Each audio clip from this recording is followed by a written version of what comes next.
Welcome to Evrybdy Studios. This is Everybody in Charlotte, a series of 15-minute conversations highlighting the people of Charlotte making a difference.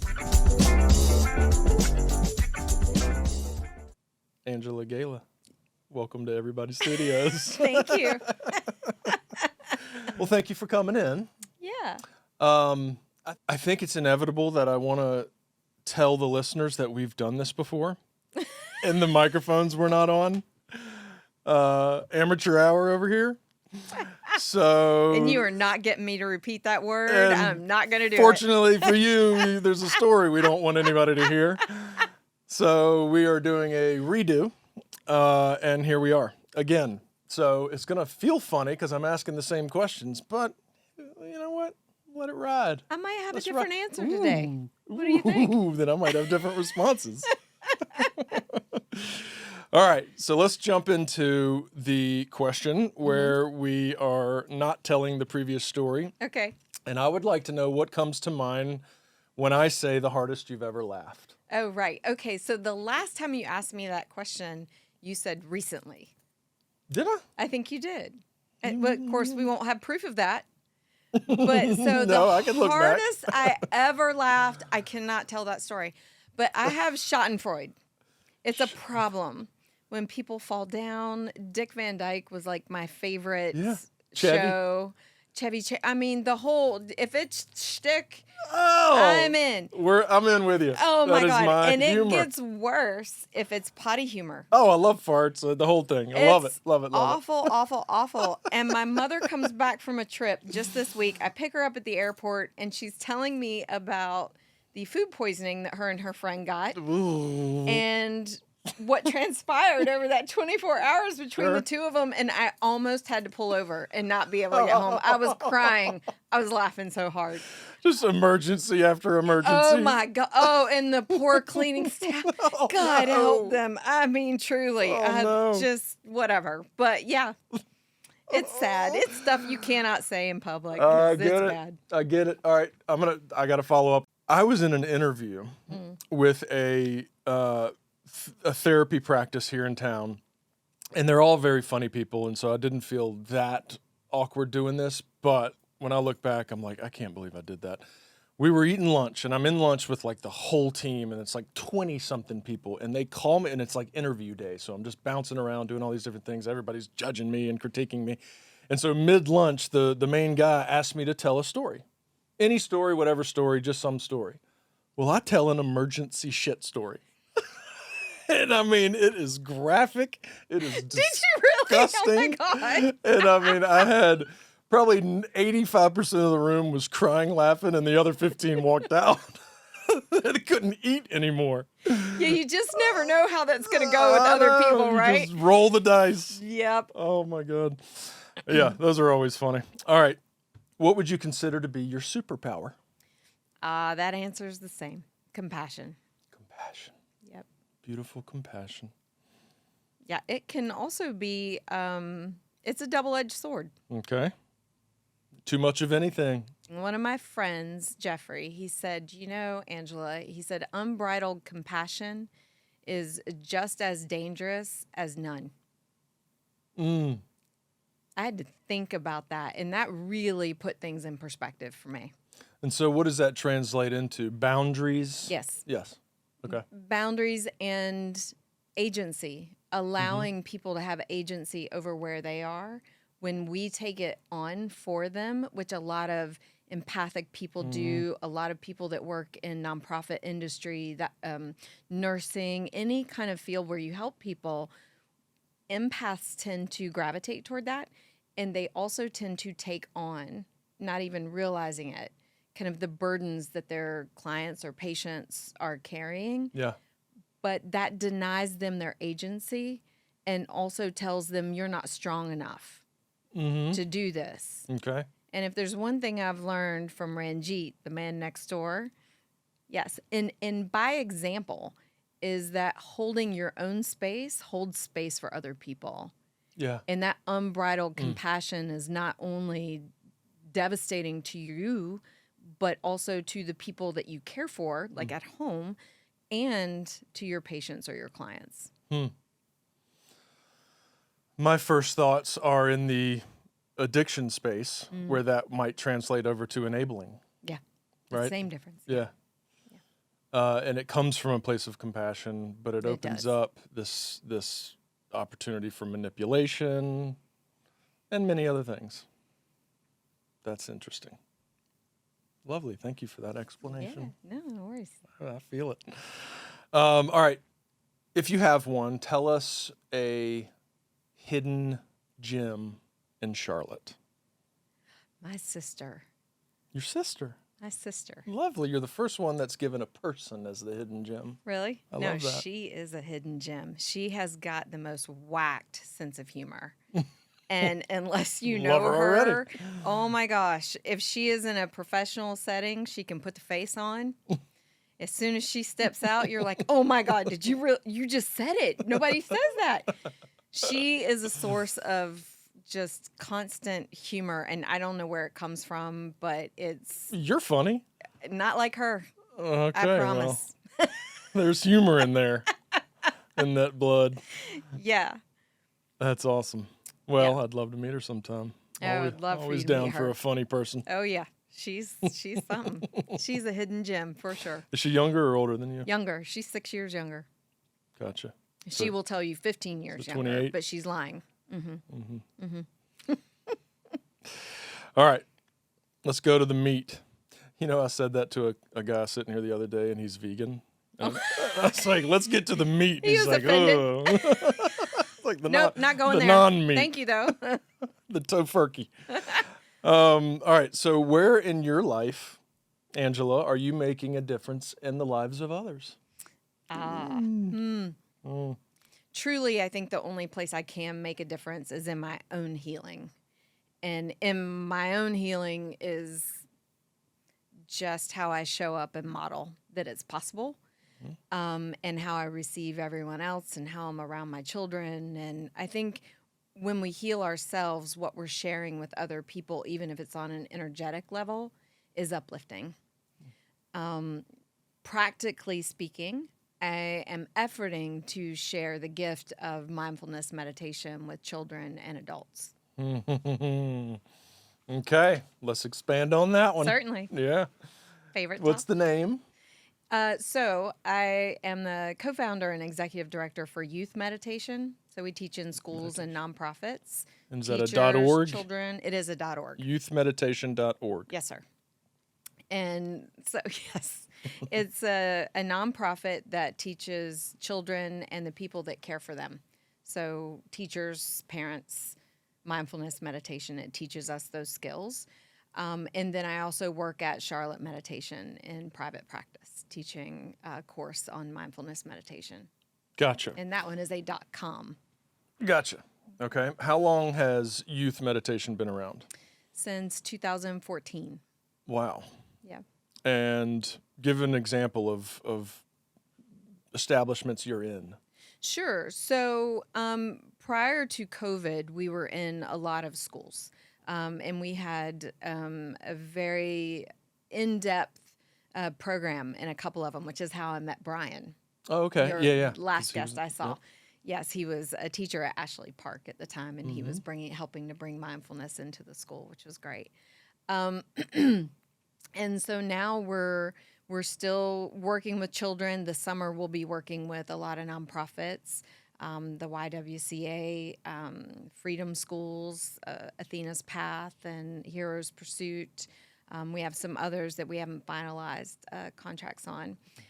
We also do work in nonprofits for nonprofit leadership, for people, particularly those empaths who are carrying the burdens of their clients. Oh, wow. And how can I help them and still help myself and go home without all that stress, which is one of the things we do for teachers as well. We also work in corporations.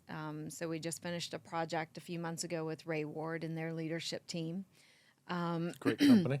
because it really can change the culture of a company. And when we work in those companies, we're still doing our work by teaching adults these skills, and they show up differently at home and at work. So they're impacting all of their employees, and we use proceeds to help us with our work with children and nonprofits. Got it. So we're everywhere. Sounds to answer like your it. question. Sounds like it, and Yes. thank goodness. What do you see this work doing to change? I'm not going to say the world because that's big, but I'd like to say big. the world, but let's say the community. Yep. So, in its largest expression, so there's an old, everyone has heard this, the Delphic, is it Delphic or Delphian? I'm not sure. Maxim, know thyself, right? So introspection isn't something that we are, especially in this culture, it's not something we're ever taught is important. But it's the only thing we can control is ourselves. So self-mastery, understanding what are these emotions, what are they trying to tell me, what was I thinking, was it real? Where do I want to go? What do I think I can do? Is that true? What don't I think I can do? What was that person saying to me? Is my perception of it real? Is it mine or is it theirs? These aren't things that we talk about, but I think one of our biggest problems as a society is that it's too hard to sit with difficult emotions, to really take a look at ourselves and ask ourselves, what did we bring to the situation? Because it's too easy to look at everybody else and want them to change. Yeah. And I'm coming from a personal perspective, so I'm not Totally. pointing fingers. So ideally, we would teach these skills of introspection and to the teachers who have access to all of the children, and it become ingrained in our culture that in order to understand history, in order to understand your life and the lives of those around you, you need to understand yourself. We need to understand, what does it mean to be human and what am I here to do with that? Everyone has that question. Who am I? Why am I here? But we don't ever talk about it. And we don't even say that they're important, but they're the two most important questions anyone can ask. And when we focus on that, the world changes.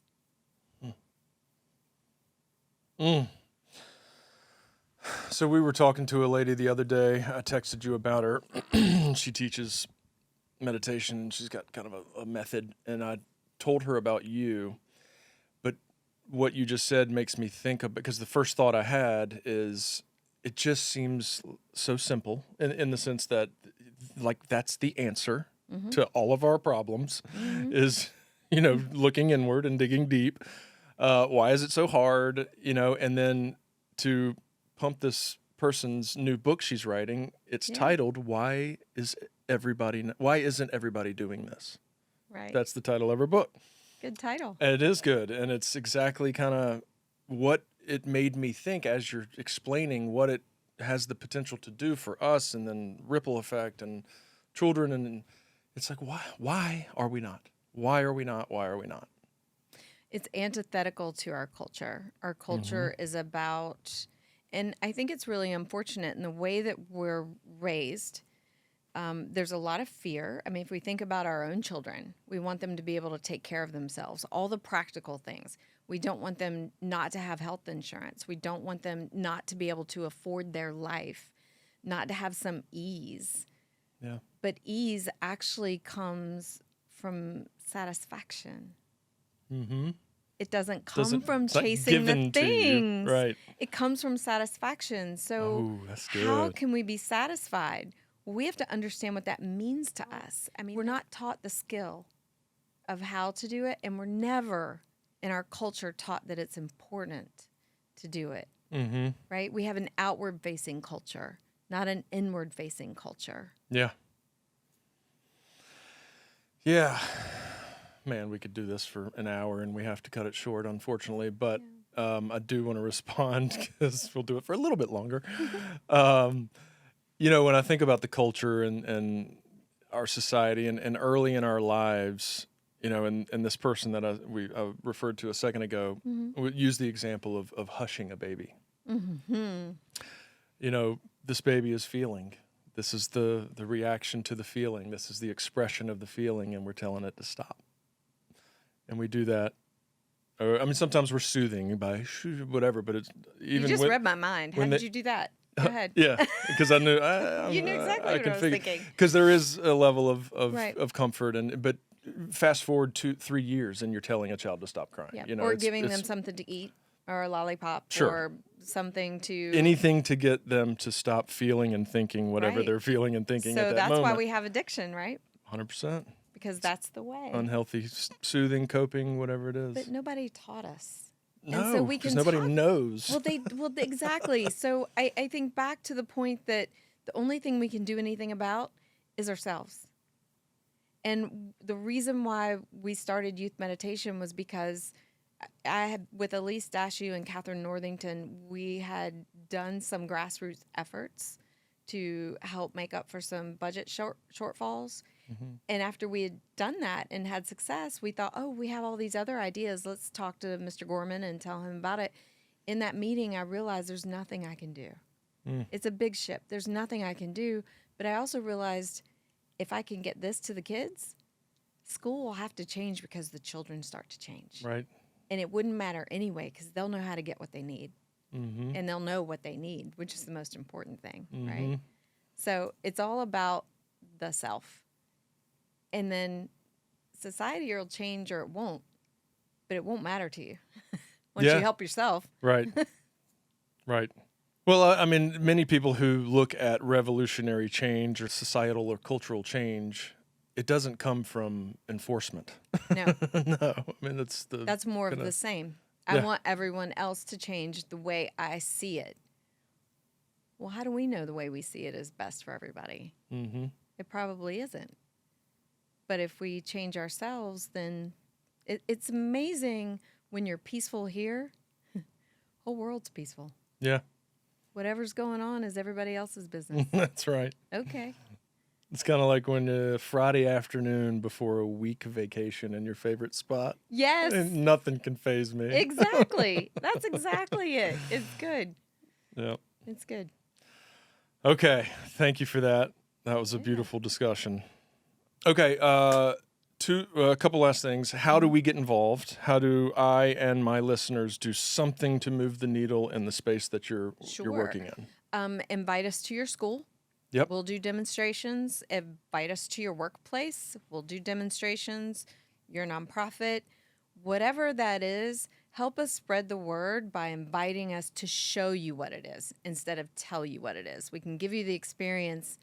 That's the only way you know is when you've experienced it.